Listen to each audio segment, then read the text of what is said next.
Hello, my name is Corey Blickenstaff. I'm a physical therapist in Vancouver, Washington. I'm going to show you some movements I use for the lower quarter.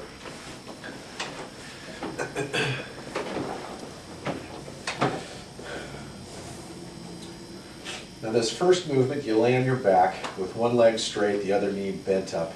And the movement is going to be just letting your knee rock in and out like so.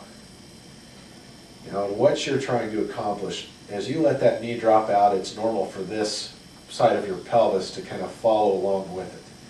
Okay, just kind of the weight of your leg will tend to drag your pelvis along with it. That's normal movement of the pelvis, and that's fine. But in order to create our situation of a novel movement, we're going to try to limit this motion. We want to keep this opposite side of the pelvis down as this knee rocks outward. And you're basically just controlling your pelvis, keeping it still as you rock your leg in and out. Nice and easy like so. Okay? This is how it will happen normally. This pelvis will pop up. What you're trying to do is keep it down. And it might even be helpful to slide one hand underneath. I don't know if you can see this, but I've got one hand slid underneath my body here, and I can feel if I'm pulling, if I'm rolling away from my hand or not. Okay.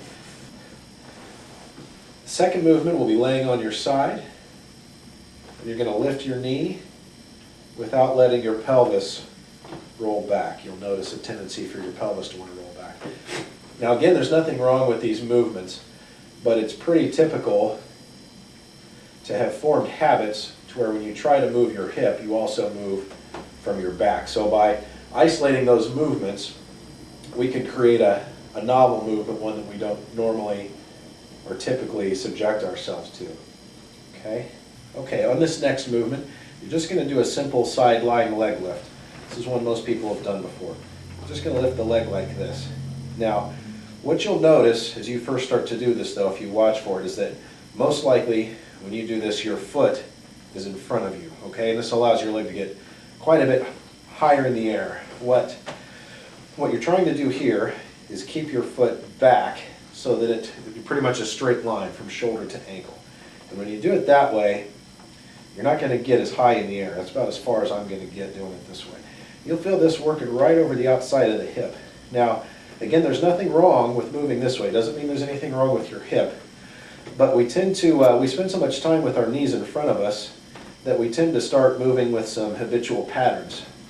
By moving in a way when we break up those habitual patterns, we set up an opportunity for some novelty. And again, novelty is useful because it's a chance to move in a way that your body does not yet have an opinion of. Hopefully we can move in a way that our body comes up with an opinion that's not one to be protective of. So those are some movements of the pelvis and the hip. I hope you find them helpful.